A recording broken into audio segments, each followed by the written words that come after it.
Now we got $50 bill. Yep. Now his elim was kind of the opposite, where I don't know how he was to drive it too.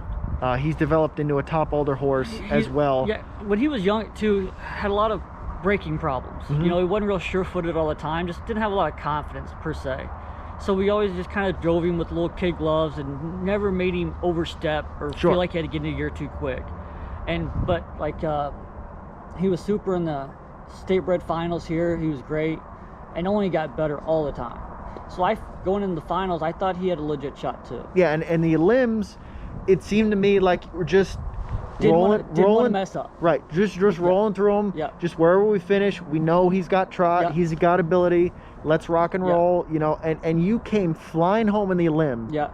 And I mean, he was out way in left field. Yep. And I mean, just got beat whatever it charted, half a length. Yeah. I mean, super. I don't know. I don't remember really. I don't know what he went off at, but everybody's talking about Fourth Dimension. Right. And because he wasn't an elim winner, there was 3 limbs. Yeah. It's almost like he was just kind of just in the mix, just a horse, like nobody around. paid attention to him. And it was like, well, I would assume that you were gonna drive him a little bit more aggressive in the final and get him up there, because you knew, well, damn, if I could just get him close, he's gonna be just fine. Yeah, I thought if, you know, top of the stretch, I was sitting within 3 or 4 lengths. He had a legit shot, you know, of getting there. So with the 2-year-old colt trotters, you had Fourth Dimension. I mean, he was just your reigning dominant. Is it, when you got a division like that has a reigning top dog, clearly stamped, versus a division that's kind of wide open, maybe like Blazing Britches, where there's anyone can win, how do you approach that? Like, are you saying, how do I beat Fourth Dimension, or do I not worry about that, and if he messes up or if he's not good, then I'll just be there to pick up the pieces? That's always the easiest way to go about it. You know, if there's a horse that's so dominant, you know, if you're second to him, in a sense, that's like a win, because still a lot of money. Everybody else, and maybe you hope that he falters that day, and you're there in the right spot to beat him. Yeah. You know, if you can race second to the best horse all the time, you're going to beat him half the time, maybe, or at least enough when it really matters. And again, still a lot of money racing there. So it's like, do I try to beat Fourth Dimension and risk doing something my own stupid, or, you know, hope that I step up and Fourth Dimension just has a bad day, just hits a notch down? So we're going behind the gate. So the 2-year-old trotting colts and geldings. And you've got the 3-hole. So you're going to be right in the mix. Perfect. You just hope to get away in the mix somewhere, and you'll be fine. You can maintain your position, getting out of there, and it makes it so much easier. 1/16 away now. Without having to overexert your horse to start off. And they're off and trotting with a burst of speed. Metz Hall fires hard off the gate quickly, grabbing the lead and crossing over from the front side. For early racing position, it's same old different day. Crystal Fashion, meantime, comes away 3rd. Fourth Dimension to the inside is 4th. 5th at the pylon, Skyway Torpedo. Then it's $50 and Dawson Springs. So you're 6th. You got Fourth Dimension, 2 horses in front of you. Are you at this point trying, I'm just going to try to follow him? Yeah, like I said, I'm in a good spot here with Andy on the front and Brian's getting away 4th. He's got to come back first in. If he doesn't remove, which I don't think he'll remove back to the front. Yeah. So I said we should be able to get a second over trip here. You know, it's what I'm thinking at this point.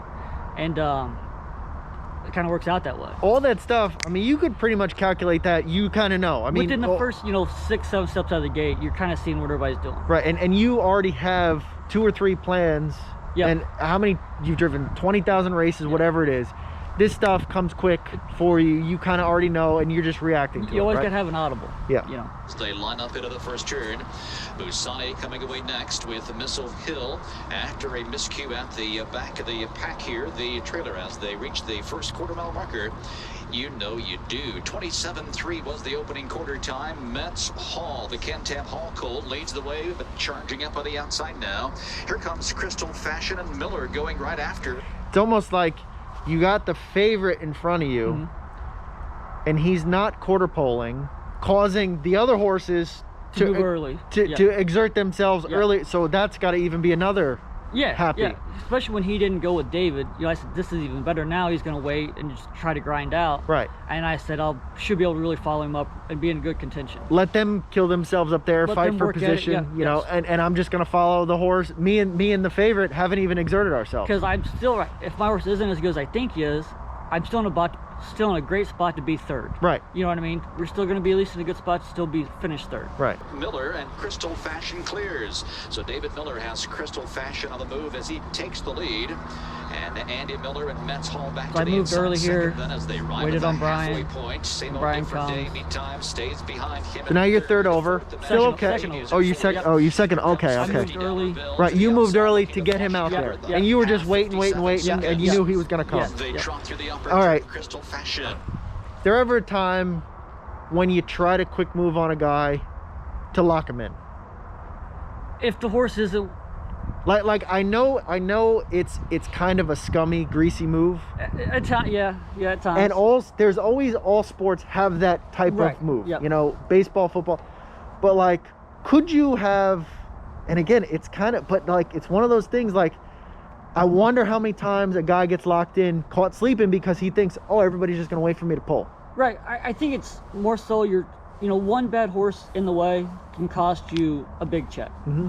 So the horse that I was following in between me and Brian, I didn't think could get me far enough along, with the cover to still reach the win. So you wanted to get out around Yeah, him, I moved quick. early because the horse that I was following was struggling a little bit, Mhm. and I was able to move out and keep him in Yeah.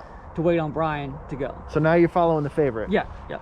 On top of the horse on the lead had to do extra work. No, horse already, Brian Crescent Fashion already had a quarter pole back to the front. Andy already had to use his, getting out of there. Fourth dimension moves first up on the outside, and And my horse, he kind of labors just a touch in the bottom turn, but perfect spot here. Second or fourth. stayed strong up today, right up in the through his helmet. And Dawson springs into the flow to the outside. 3/4 and 126 We already slipped pretty through the guy out of the turn and felt really good about it. What I was gonna Yeah, say, like, yeah. like you're flipping 3 deep. Yeah. Like, some people would say that's a little bit jittery. Well, But if you, I mean, you know Yeah. what everybody's doing, and if you got such a hold of your horse, Right. and you can flip 3 wide. yeah, and my horse coming out of the turn, he switched to the left line and was very eager. He wanted to go.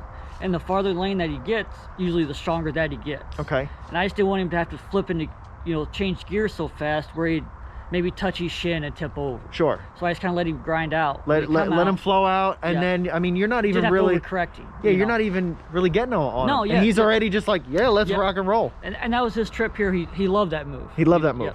For home, here comes $50 on the outside. Metz Hall to the inside with less than an eighth. And the one I was kind of worried about coming back late was Andy's horse, because he had a lot of punch To late. the inside, Metz Hall charging late to the outside. Same old different day. Final 16th to go. It's $50 the Breeders' Crown champion in 155. That's like the prototype race, I feel like. I know everybody likes to win on lead. It's the easiest on you as a driver, but man, when you could just pass by everybody and do it pretty handy, little tap to keep his attention, but you're not driving on him. You're not like in competition. You kind of know the whole stretch, you pretty much got this. So it's nice to like enjoy it. What all started within the first eighth of a mile, where I felt like I was in great position, where I didn't have to make a big move to get in a spot where I had to, to stress him out to win.